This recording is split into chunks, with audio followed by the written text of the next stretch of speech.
patología para este semestre, lo primero que tenemos que entender es qué es lo que vamos a ver en el curso, qué conceptos de patología tenemos que centrarnos y entrenarnos. Entonces, hoy día vamos a centrarnos en todo lo que son conceptos básicos de patología.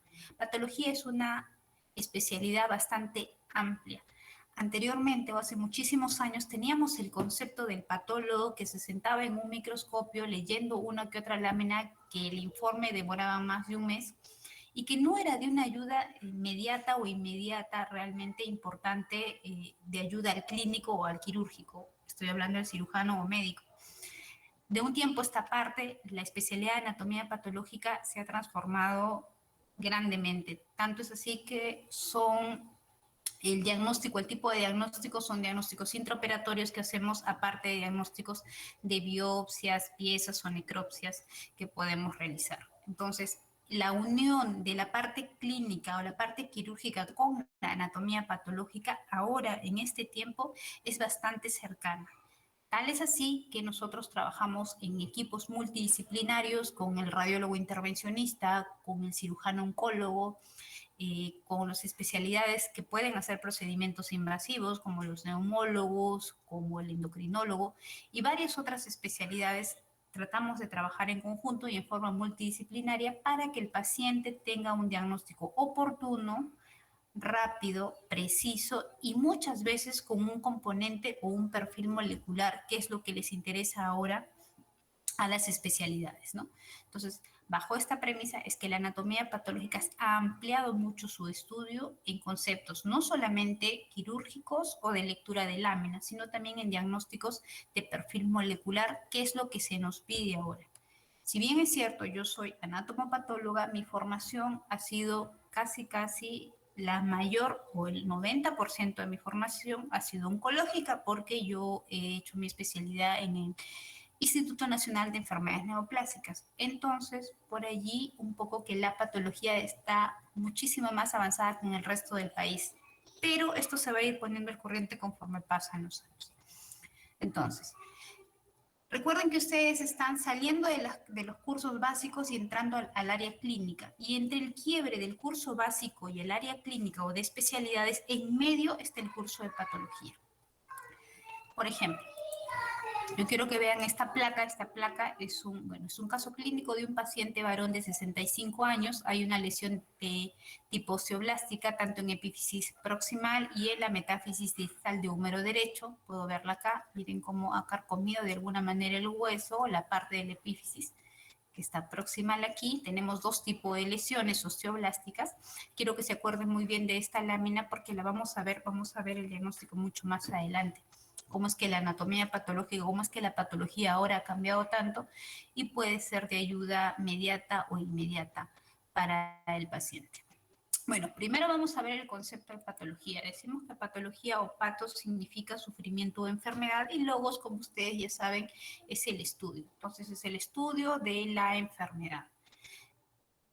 Esto va determinado porque tenemos que primero visualizar o estudiar las causas de la enfermedad, ver cuál ha sido el proceso de la enfermedad, cuál es el desarrollo de la enfermedad y qué consecuencias nos va a traer esta enfermedad, ¿no?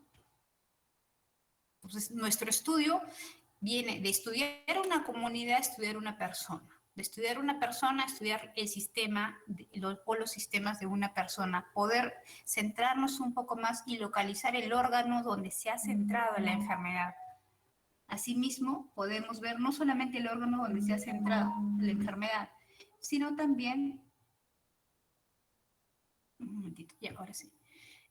Sino también dentro del órgano visualizar qué tejido es el que está afectado y dentro de ese tejido cuáles son las características morfológicas o alteraciones de la célula en el cual se está produciendo la enfermedad. Y si yo quiero ser un poco más exacto, voy a ver estrictamente qué organelas intracelulares o qué moléculas esenciales han hecho que falle la alteración de esa célula, que haya una transformación de esa célula, sea morfológica o sea funcional, que haya hecho que haya una noxa o una inflamación o una alteración a nivel del tejido que se traduce al final en una alteración de todo el órgano y eso nos va a traer un conjunto de signos y síntomas que vienen a ser la enfermedad, ¿no? Entonces, como les explicaba hace rato, la patología es como el nexo entre las áreas básicas que ustedes ya estudiaron en los primeros ciclos y el camino a la parte, de alguna manera, de clínicas, de quirúrgicas o de especialidad que van a seguir ustedes de aquí para adelante, ¿no? Ese resultado entre el enlace entre esas dos, entre la parte básica y la parte especializada, es lo que nos da la patología. Y si nosotros sabemos cuáles son las causas, la forma, la presentación, el proceso y las consecuencias de las alteraciones, vamos a poder de alguna manera desarrollar nuestras demás especialidades, sobre todo las especialidades básicas como son medicina interna, pediatría, gineco, cirugía, en forma adecuada.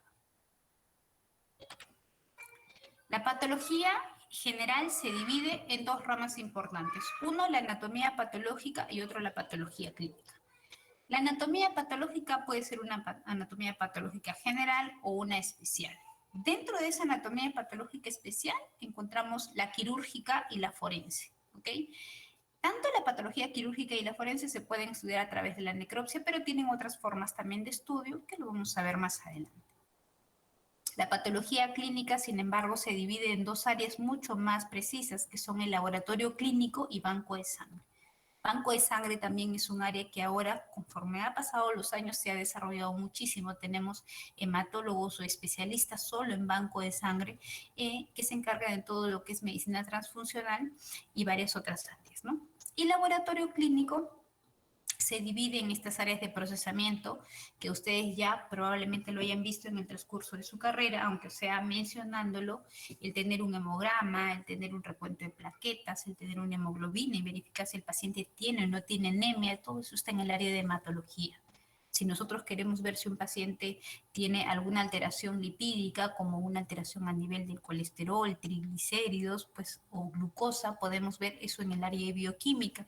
Si queremos ver si un paciente tiene algún trastorno inmunológico, como una alteración a nivel del PCR o alguno, vemos la inmunología.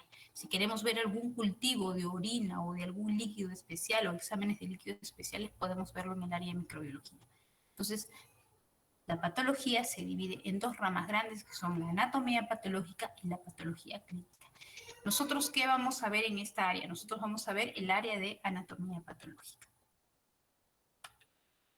Entonces, como ya dije, la patología general se va a ocupar de estas reacciones básicas de la célula frente a estímulos anormales. Y la patología especial va a estudiar las respuestas claras y específicas de tejidos especializados, órganos y sistemas. La patología general es la base, de todas maneras, necesaria para el estudio de la enfermedad. Sus conceptos y reglas son aplicables a todos los procesos patológicos. ¿Qué significa? Que frente a una enfermedad siempre tiene que haber una causa, tiene que haber el desarrollo de la enfermedad, tiene que haber los signos y síntomas y tiene que haber las consecuencias, ¿verdad? Entonces, toda enfermedad, te dice, toda enfermedad, los conceptos y reglas van a ser aplicables a todos los procesos patológicos. Para esto, la OMS nos dio un concepto de salud como un ente multidisciplinario en el cual tiene que haber un bienestar físico, mental y social. Y desde el punto de vista anatomopatológico, la enfermedad es cualquier alteración morfológica de un órgano, alteración de un tejido o de un grupo de células, en el cual la lesión se puede objetivar, o sea, la lesión tiene que ser objetiva. Ese es el concepto de enfermedad desde el punto anatomopatológico. Entonces, ¿qué aspectos básicos de la enfermedad va a estudiar la patología? Como ya les dije, en orden vamos a estudiar la causa o la etiología, ver bajo esa causa qué alteraciones estructurales de células y tejidos van a haber, eso se le llama alteraciones morfológicas, cuáles son sus mecanismos de desarrollo de esa enfermedad, que es la patogenia, y cuáles son las consecuencias funcionales de esas alteraciones morfológicas que se van a traducir en signos y síntomas. Esta causa de la enfermedad se puede ver de dos formas. Puede tratarse de causas de la enfermedad que tengan un trasfondo genético o que sean enfermedades de tipo ambiente, que tienen que ver mucho con causas ambientales en las cuales vamos a ver enfermedades adquiridas. Si yo encuentro un equilibrio o este cuadro, voy a darme cuenta que si yo aquí tengo salud y aquí tengo enfermedad, puedo encontrar por ambos lados tanto causas genéticas como causas adquiridas. Las causas adquiridas están más dentro de lo que son alteraciones sistémicas. Las causas genéticas tienen más que ver con alteraciones de tipo moleculares, alteraciones celulares.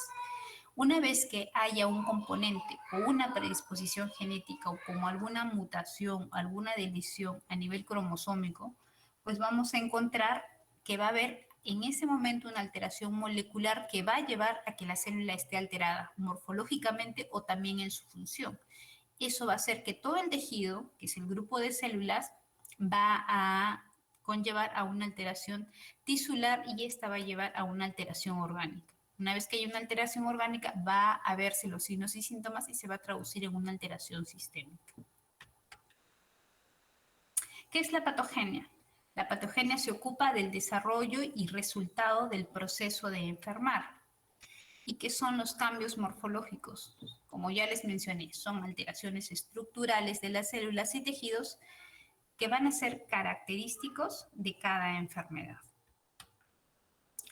Estas alteraciones de las células, tejidos u órganos o sistemas se traducen en lo que nosotros vemos en los pacientes o lo que nos comunican los pacientes frente a la historia clínica, ¿no? Los síntomas, cómo nos cuentan cuál es la forma en que ha iniciado la enfermedad, con qué inició la enfermedad y nosotros objetivamos algunos de esos síntomas o podemos objetivar algunos de esos síntomas al momento de hacer un examen físico y también podemos encontrar algunos signos de la enfermedad, ¿no? Cuando tenemos estas alteraciones estructurales, morfológicas, sea alteración celular, alteración tisular, alteración orgánica, pues el cuerpo va a ser muy inteligente y va a tratar de solucionar ese problema o va a tratar de remediar el problema. Y tiene algunas respuestas patológicas básicas. Por ejemplo, si puede producir una adaptación de la célula puede cambiar y puede de alguna manera volverse un poco más grande o puede aumentar en número para poder adaptarse a la alteración que está viendo alrededor. O sencillamente la célula no puede adaptarse, no llega a adaptarse y produce lesión y muerte celular. Otra cosa que puede pasar es que alrededor de esas células se pueda producir una reacción inflamatoria. Esas son respuestas tisulares a la lesión. Otra cosa que puede parecer es que la célula de una manera, ante esa lesión o ante esa noxa va a empezar a crecer en forma normal y va a empezar a multiplicarse en forma descontrolada y eso es la neoplasia. Pueden haber también algunas respuestas a factores genéticos o inmunológicos y también, cosa que ahora se ve mucho, respuestas a factores ambientales, ¿no? Entonces, ¿qué métodos vamos a utilizar en patología para poder estudiar todo lo que hemos visto? Tenemos que ver primero con qué contamos. O sea, un patólogo o la parte de patología con qué cuenta. Primero tiene que haber un material de estudio. ¿Cómo voy a poder llegar a un diagnóstico en un paciente? Porque me van a enviar un tipo de muestra. ¿Ok? Ese es el material anatomopatológico.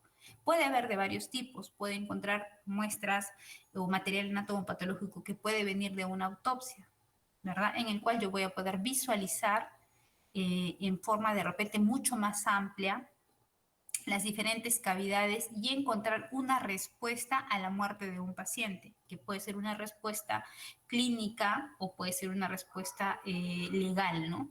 Ahora lo vamos a ver más adelante qué tipo de autopsias hay. Puede encontrar también material anatomopatológico en el cual el cirujano pueda sacar una pieza quirúrgica y con eso hacer dos cosas, ¿no? Curar la enfermedad y también tener un método diagnóstico o un diagnóstico preciso de esa pieza. Puedo coger entonces un órgano o estudiar un órgano o puedo coger un pedazo de ese órgano o un pedazo de un tejido a lo que le llamamos nosotros biopsia. Y si queremos ser un poco menos invasivos, podemos inclusive con una jeringa rastrear o sacar por presión negativa células nada más. Y eso es el material para estudio citológico. Ahora, para nosotros tener este material, anatomopatológico, no vamos a mirar la biopsia y vamos a poder visualizarla bajo el microscopio. Todas estas muestras siguen procesos histotecnológicos importantes, coloraciones, y finalmente cuando ya está la muestra lista en una lámina, podemos verlas bajo el microscopio. Entonces, el material anatomopatológico van a ser todas las muestras que puedan venir o proceder de individuos vivos, individuos enfermos o personas fallecidas. Y voy a poder sacar de ese tipo de muestras células, muestra de células, muestra de tejidos o muestra de órganos. Todas estas muestras me van a ayudar para investigar la etiología o la causa de la enfermedad que padecen o la causa que los llevó a la muerte. Como ya les dije, existen 4 formas para obtener el llamado material anatomopatológico. Hemos dicho de las autopsias, hemos dicho piezas quirúrgicas, hemos dicho biopsias y muestras de estudio citológico. Lo vamos a desarrollar a continuación. La muerte puede deberse, si estamos hablando de autopsia, hablamos que pueden haber 2 tipos de autopsias. Eso va a depender de la causa de muerte. Uno, por el término del ciclo de vida que sobrevive como un evento natural, u otro como consecuencia de un proceso no natural que puede ser patológico o traumático. ¿Cuándo se hace la autopsia? En el segundo caso, ¿no? Si es una muerte natural en el cual el paciente no tiene ningún proceso que haya intervenido, pues estamos hablando de un evento natural, pero si tuvo alguna enfermedad, alguna neoplasia, algún proceso patológico traumático, como un accidente de tránsito, no sé, una herida por arma blanca, pues estamos hablando que ya es un proceso traumático, ¿no? O violento. Entonces, la necropsia se denomina el examen post-mortem que vamos a realizar, ¿no? Y existen 3 tipos de autopsia. Una autopsia clínica, que se lo realiza el patólogo del hospital. ¿Cuándo se realiza una autopsia clínica? La autopsia clínica se realiza cuando tenemos un paciente que ha ingresado a nuestro hospital, lleva más de 24 horas en el hospital y tiene una causa probable de muerte, ¿ok? Probable, pero no es definitiva y el paciente se va a una autopsia clínica. Si tenemos un paciente que ha ingresado por una herida por arma blanca y fallece dentro de las, no sé, 12 horas y empieza a sangrar y fallece por eso, pues va a una autopsia médico-legal que no la realiza en el hospital, que se realiza por la Fiscalía o por el Ministerio Público. Esa es la autopsia médico-legal. Y también hay otro tipo de autopsia que es la fetal o perinatal, que la puede realizar tanto el personal del hospital hospitalario como el personal también del Ministerio Público, ¿no? Entonces decíamos que la autopsia clínica se realiza en centros hospitalarios.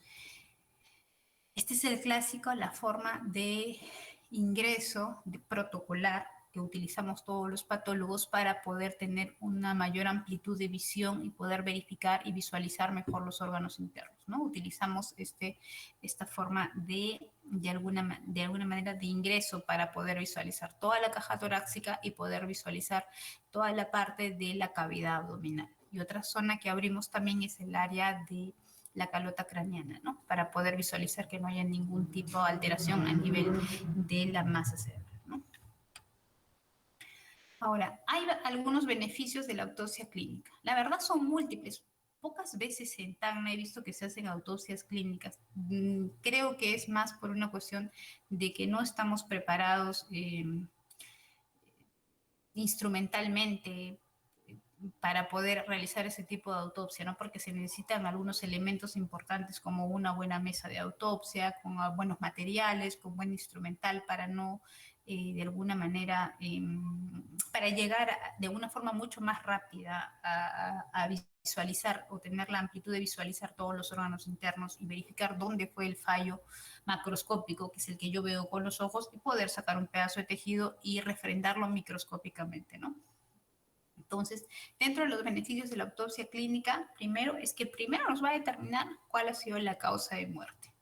Tenemos muchos pacientes que llegan de repente con una pérdida de peso de 10 a 15 kilos, con una insuficiencia respiratoria por emergencia de hospital, que no se le puede hacer ningún tipo de procedimiento porque tienen una hemoglobina de 3, de 4, y si ingresamos, así sea con una biopsia, el paciente va a sangrar y no vamos a tener cómo de alguna manera responder ante eso. Y son pacientes a veces que fallecen, que tienen diagnóstico probable de neoplasia, sí, pero que al final no se llega a saber por lo rápido que es. Entonces, ahí sí podemos determinar la causa de muerte.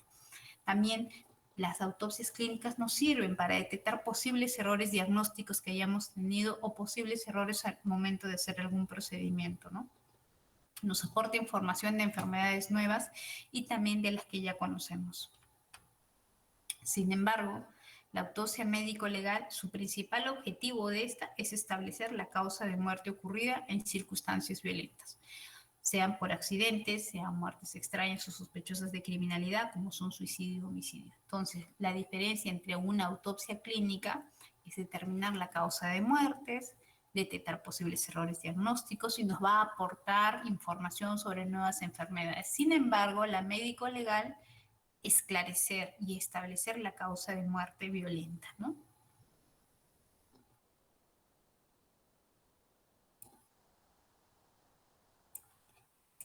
La autopsia fetal es la autopsia practicada a los fetos fallecidos antes de nacer o los que pudieron nacer antes de los 28 días de vida. ¿Ok? Esa es la autopsia fetal y perinatal. Se puede hacer tanto dentro del hospital, como si fuera una autopsia clínica, como también en el Ministerio Público. Entonces, esa es la forma que tenemos de la primera muestra patológica, entre comillas, o el primer material anatomopatológico que nosotros podemos usar para realizar un diagnóstico correspondiente. La segunda, como les decía, es tener una pieza quirúrgica. Esta pieza quirúrgica se va a obtener mediante una intervención quirúrgica en un centro hospitalario y muchas veces puede comprender un órgano completo. ¿Qué significa? Si yo tengo un dolor en hipocondrio derecho, por debajo, muy intenso, y estoy con ictericia, con esa coloración amarilla, tanto en mis mucosas, en mis plantas, en las manos, en las escleras, me doy cuenta que tengo una alteración a nivel de repente vesicular y ingreso a cirugía. Y en el momento de hacer la resección o la colecistectomía o la resección de la vesícula, esa pieza de la vesícula completa se va a anatomía patológica, y anatomía patológica confirma que se debía a una alteración a nivel de la pared vesicular con una presencia de cálculos. Entonces, es refrendar el diagnóstico de la pieza quirúrgica que están enviando. Lo mismo pasa que si tengo una obstrucción a nivel abdominal y tengan que hacer una colectomía, sacarme un pedazo de colon y poder mandarlo a estudiar, y cuando va a estudiar yo abro ese colon, lo estudio y me doy cuenta al momento de abrirlo que encuentro una lesión neoplásica o tumoral que está obstruyendo el área del colon y que por eso probablemente no pasaba los alimentos, no pasaba la materia fecal, pues me doy cuenta que eso ha producido la obstrucción. Entonces, no solamente es el estudio de la pieza quirúrgica en sí, sino también ver cuál ha sido la causa de la enfermedad o de alguna manera confirmar el diagnóstico prequirúrgico que tenía el cirujano, ¿no?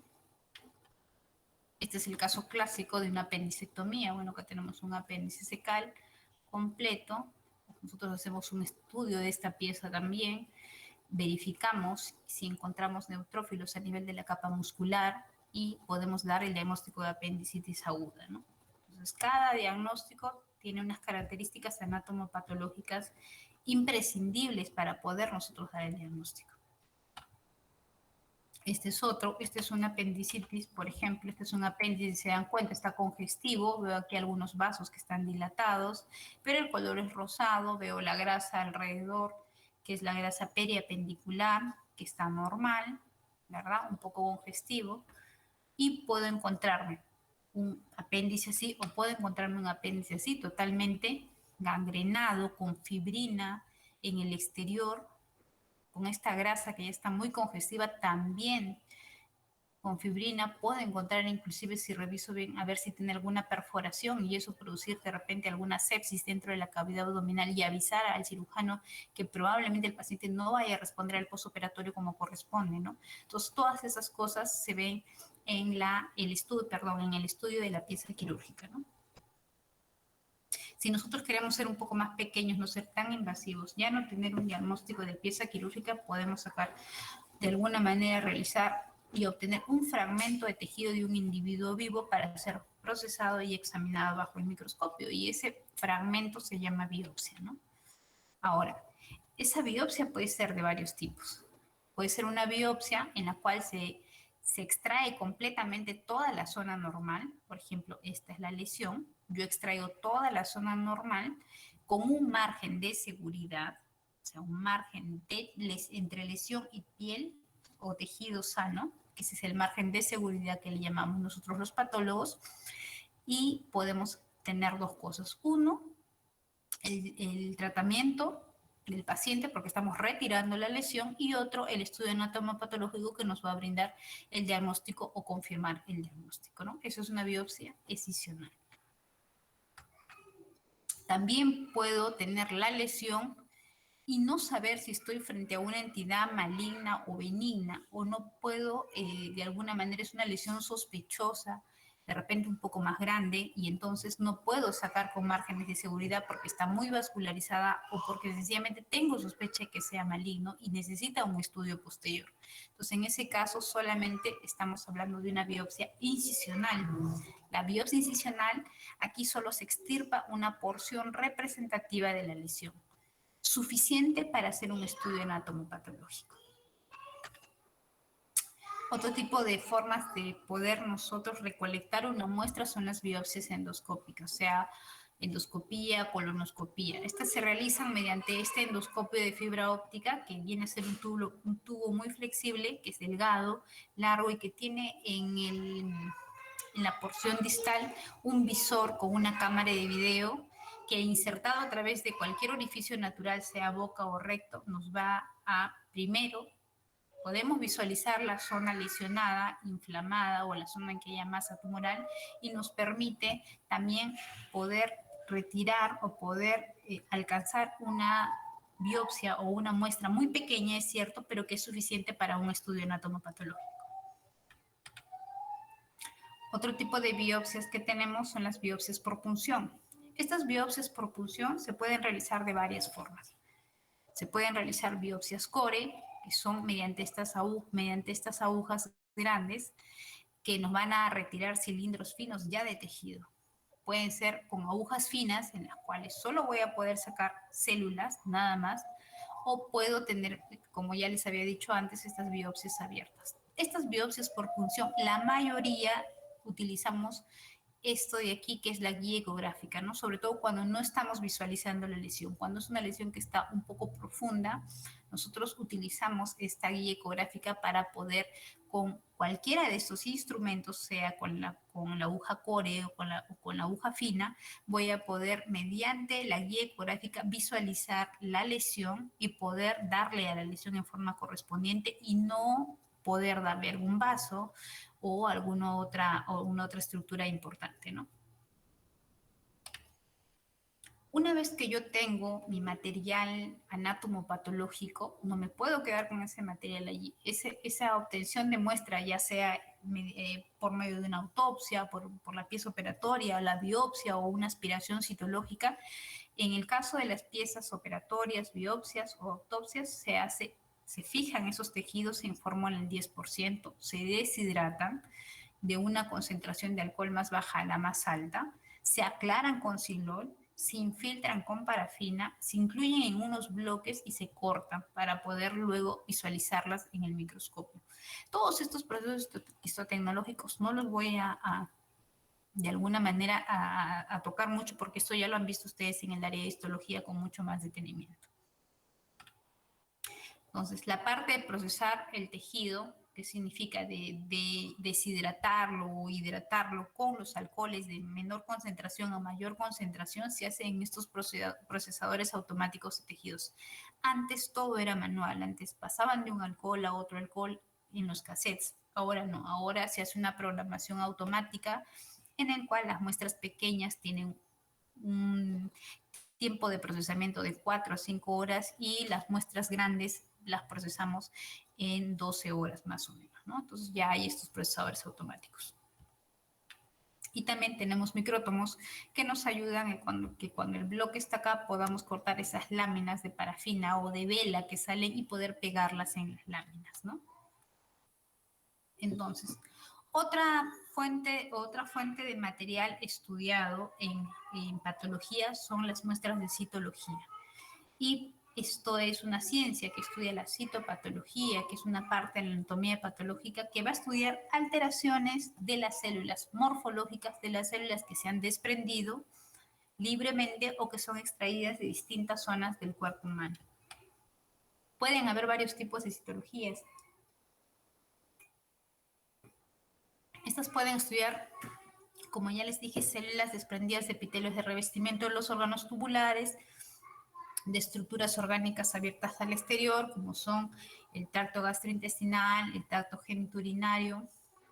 Puede también obtener material de las cavidades corporales cerradas, por ejemplo, de cavidad pleural, de cavidad peritoneal o de la zona o de algunas áreas de las articulaciones, ¿no?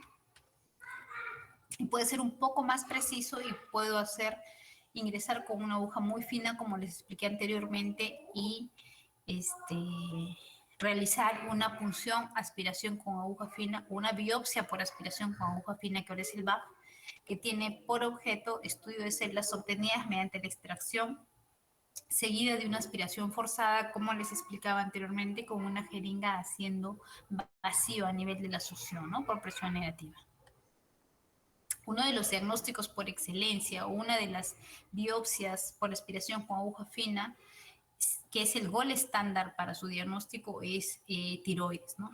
Todas las lesiones tiroideas se refrendan, o el gol estándar o la forma de diagnóstico es la biopsia por aspiración con aguja fina. Nosotros para tiroides no usamos nunca una biopsia quirúrgica abierta. Nosotros utilizamos una biopsia por aspiración con aguja fina porque el material que utilizamos o el material que obtenemos es suficiente para dar un diagnóstico y para poder decirle al cirujano de cabeza y cuello si estamos frente a una lesión benigna, frente a una lesión atípica, frente a una lesión sospechosa de malignidad o frente a una lesión maligna. Esa es una escala que utilizamos los patólogos, en las cuales le ayuda al quirúrgico para poder ver cuál va a ser el procedimiento después del paciente, ¿no? Todas estas biopsias por aspiración con aguja fina, cuando el tamaño del nódulo es mayor a 1 centímetro y yo lo puedo palpar, lo hace solo el patólogo con la jeringa, con una jeringa especial, pero si es una zona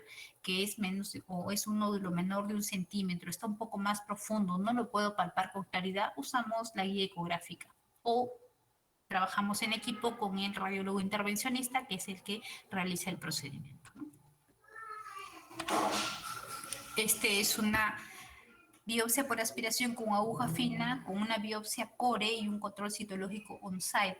Este es un procedimiento que realizamos en el servicio de neumología, paciente de 45 años que tenía una lesión nodular periférica en pulmón derecho. Y entonces el radiólogo ingresa para poder, y me enseña la lesión a mí, al neumólogo, y nos damos cuenta que estaba un poco por fuera, y significa que podíamos tener alcance con este tipo de agujas y poder sacar una muestra para poder de alguna manera dar el diagnóstico lamentablemente neoplásico del paciente y que el paciente pueda ser referido a una unidad de mayor complejidad donde pueda recibir tratamiento correspondiente. Realizamos una biopsia por aspiración con aguja fina, que es la que me dieron a mí. Aquí estoy yo recibiendo la muestra. Esto sirve, este control citológico on-site le sirve al neumólogo, al radiólogo intervencionista, para que en pacientes hospitalizados podamos hacer un solo procedimiento. ¿Ok? O sea, significa que me ingresan o me traen la muestra y yo aquí hago el procedimiento del extendido de la muestra, coloreo en forma inmediata porque tengo la coloración al lado y miro al microscopio para visualizar si la muestra es viable o no, o sea, si hay células o no hay células viables en esa muestra. Y con eso nos ahorramos una nueva consulta, un nuevo procedimiento y de alguna manera también ingresar a sala de operaciones, ¿no? Que a veces, como les digo, en pacientes que están en muy mal estado general es casi imposible poder hacer eso. Entonces, para eso necesitamos un personal médico radiólogo, intervencionista o con formación de intervencionista, un neumólogo y en el caso mío un patólogo quirúrgico o un citopatólogo que vendría a ser yo, ¿no? Podemos encontrar este tipo de células con alteraciones estructurales, con aumento en el núcleo del tamaño de las células y con un número aumentado también de aquí, ¿no? Entonces, este es un adenocarcinoma. Otra forma de tener muestras citológicas es el famoso Papa Nicolau que ustedes ya conocen. Este Papa Nicolau, que es una citología cérvico-vaginal convencional, en el cual utilizamos un citocepillo para a nivel del cuello uterino poder sacar o arrastrar la muestra, no solamente de la zona de transformación, sino también del canal endocervical, ¿no? Entonces, si tenemos una citología de Papa Nicolau normal, vamos a visualizar que esta es la citología normal, ¿no? Y cuando veo células anormales como estas, que tienen el núcleo mucho más grande, que son binucleadas, en cada célula hay 2 núcleos, que tienen este halo que refuerza el citoplasma. Esto, por ejemplo, son células que están de alguna manera con cambios celulares por PBH, ¿no? Que ustedes ya saben que el PBH es la lesión premaligna para el cáncer de cuello uterino. Entonces, la diferencia entre el material de biopsia quirúrgica de una pieza quirúrgica es que el material citológico se obtiene de una forma mucho más rápida, es más sencilla y su procesamiento debe realizarse, eso sí, a diferencia de las piezas o biopsias, inmediatamente para evitar que las células se deterioren, ¿no? ¿Qué hacen? Se colocan ese material sobre una lámina portaobjetos, efectuando una extensión muy fina, se introduce la extensión en un líquido fijador, que en este caso tendría alcohol al 96, y después se realiza una coloración. En patología nosotros podemos tener tanto láminas citológicas con coloración de Papa Nicolau, como láminas de material quirúrgico de las biopsias de las piezas quirúrgicas. Y para eso es otro tipo de coloración, esa es coloración hematoxilina eosina. Todo esto ustedes ya lo vieron probablemente en histología. Recordemos que los colorantes en patología tenemos 2 tipos de colorantes principales. Los colorantes básicos, que van a tener una carga básica, que colorean estructuras ácidas, que como son básicos se atraen a estructuras ácidas. Principalmente ya sabemos que la estructura ácida está en el núcleo de la célula, o está contenida en el núcleo de la célula, en el ADN. Entonces, el principal ejemplo de este tipo de colorante es la hematoxilina. Entonces, la hematoxilina, acuérdense bien, es un colorante básico que tiene esta, de alguna manera, atracción por el componente ácido que está en el núcleo. Entonces, una vez que se colorea, se va directamente al núcleo y lo pinta de color azul o morado intenso. Luego tenemos los colorantes ácidos. Estos colorantes ácidos tienen al revés, tienen una carga global ácida. Van a colorear estructuras básicas, las estructuras proteicas sobre todo. ¿Qué estructuras básicas encontramos? Estructuras proteicas que están donde en el citoplasma de la célula, en las fibras del intersticio, a nivel de la membrana basal. Y estos van a ser, por ejemplo, la eosina, el orange y la fucina. Entonces, si yo veo una coloración de hematoxilina eosina, voy a ver que mi colorante básico, que es la hematoxilina, se ha ido a nivel del núcleo y me ha coloreado de esta forma, mucho más oscura, mucho más morada, los núcleos de mis células. Y mis colorantes básicos, como la eosina, que tienen afinidad por componentes básicos, se han ido a nivel de las estructuras proteicas del citoplasma o a nivel de las membranas basales y por eso tiene esta coloración rosada.